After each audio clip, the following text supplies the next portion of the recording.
Hello and welcome back to EduTalks. Today I'm going to share with you a simple but powerful story. The topic is, what did I do yesterday?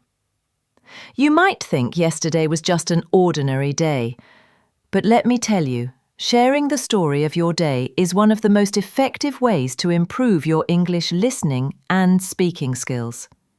Why is that? Because when you talk about yesterday, you naturally use the simple past tense. And the simple past tense is one of the most important tenses in English. Think about it. Every single day you can practice English just by asking yourself, what did I do yesterday? Then you answer with short, clear sentences. I woke up. I ate breakfast. I went to work. I watched a movie. This is natural, everyday practice. In today's story, I will share with you everything I did yesterday, from the moment I woke up to the meals I enjoyed, the people I spoke with, and how I ended my day. It's not a big adventure, it's just an ordinary day. But sometimes, ordinary days are the most powerful practice for learning English. Here's how you can use this story. First, listen carefully and simply relax. Then, if you want to practice speaking, I will pause after each sentence. This way, you can repeat the sentences after me. Don't worry if you make mistakes. The goal is to practice the rhythm and flow of English. Remember this: fluency grows little by little every single day. Even short, simple sentences about your daily life can make a big difference. So, sit back, relax, and let's go into today's story. What did I do yesterday? Yesterday, I woke up at 6:30 in the morning. The alarm rang softly, and I opened my eyes slowly. For a few moments, I just lay in bed, stretching my arms and taking a deep breath.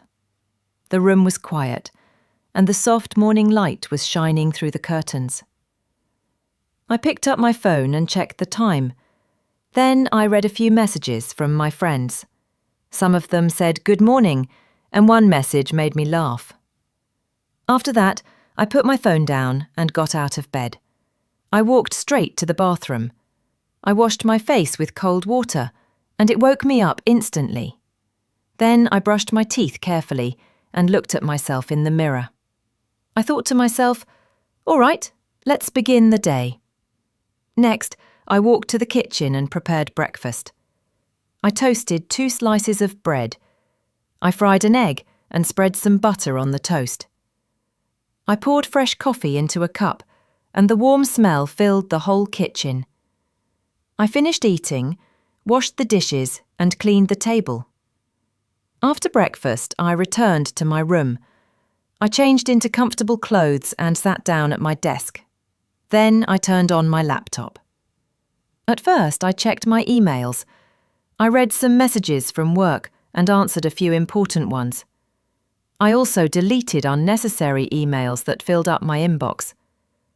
After that, I organised my folders and felt happy that I was being productive. Around 9 a.m, I started working on a project. It was something I had planned for a few days. I typed notes, wrote down new ideas, and searched for information online.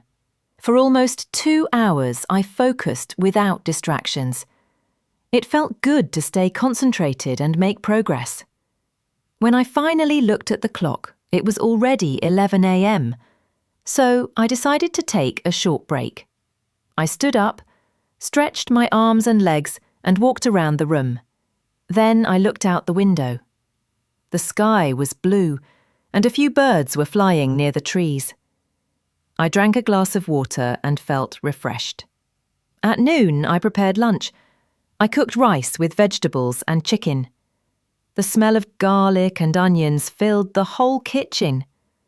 I set the table and ate my meal slowly. While eating, I thought about my morning and felt satisfied with my work. After finishing lunch, I washed the dishes and cleaned the counters. I also swept the kitchen floor to make it neat. When everything was clean, I moved to the living room. I sat on the sofa and picked up my book. It was a novel I had started last week, and I was excited to continue reading. I read about 20 pages. The story was interesting, and I lost track of time. After almost 1 hour, I closed the book and stretched again. At 1:30 p.m, I decided to go outside. I put on my sneakers and stepped out for a walk. The air was warm and the sun was shining brightly. I walked slowly through my neighbourhood, enjoying the view. I looked at the trees, the houses, and the flowers in the gardens. I saw some children playing with a ball, and they laughed loudly. I passed by a small shop and greeted the owner with a smile. I also met one of my neighbours, and we exchanged a few words. I walked for about 40 minutes and then returned home. When I got back, I drank another glass of water and washed my hands. Then I sat down at my desk again.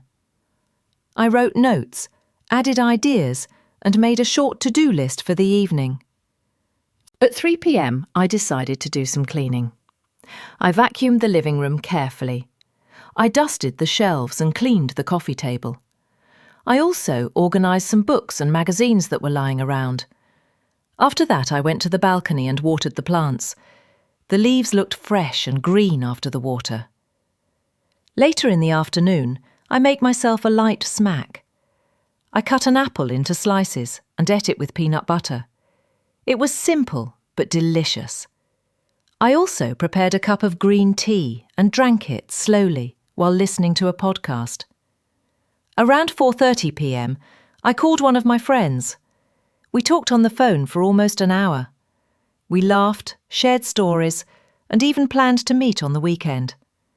Talking with a friend made me feel happy and connected. After the call, I rested for a while. I lay down on the sofa and closed my eyes. I didn't fall asleep, but I felt relaxed. At 6 p.m, I went back to my desk. I finished the last part of my project. I checked everything twice and saved the file. I felt proud of myself because I completed what I had planned. Then I went to the kitchen to prepare dinner. I boiled pasta and made tomato sauce. I chopped garlic, onions and tomatoes. I added olive oil, salt and pepper. The smell filled the kitchen and it made me hungry. I served the pasta with sauce and added some cheese on top. I sat at the table and enjoyed my meal while watching the evening news. After dinner, I washed the dishes and wiped the counters. I made sure everything was clean and organised. Later, I sat in the living room and watched one episode of a comedy show. It made me laugh and helped me relax after a busy day. Around 8:30 p.m, I decided to go online. I opened my laptop and watched a few short videos. I also replied to some messages from my friends. Then I checked social media for about 30 minutes. At 9 p.m, I picked up my book again. I read another 20 pages. The story was getting more exciting, and I enjoyed it a lot. Around 9:45 p.m, I put the book down and made a cup of chamomile tea. I drank it slowly while sitting on the sofa. The warm tea helped me feel calm and ready for bed. At 10 p.m, I brushed my teeth and changed into pyjamas. I prepared my bed and turned off the lights in the other rooms. I lay down with my phone and checked a few last messages. Then I set my alarm for the next morning. Finally, I closed my eyes.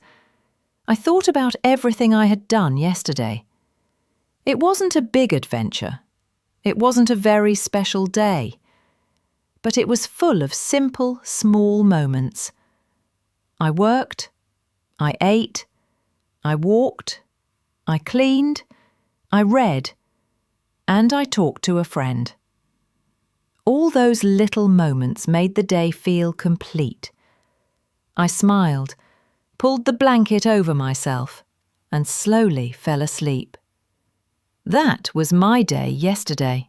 Thank you so much for listening to my story about what I did yesterday. I hope you noticed something very important. Every single sentence I used was in the simple past tense. I woke up.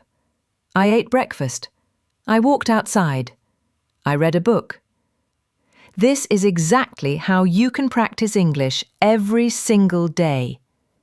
So here's my challenge for you.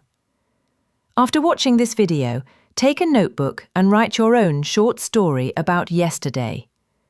Start with small, simple sentences. Don't worry about being perfect. Then, read your sentences out loud.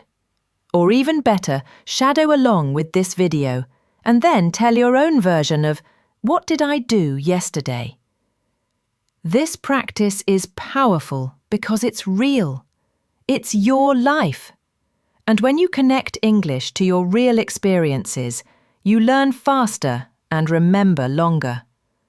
Fluency doesn't come from big, complicated words.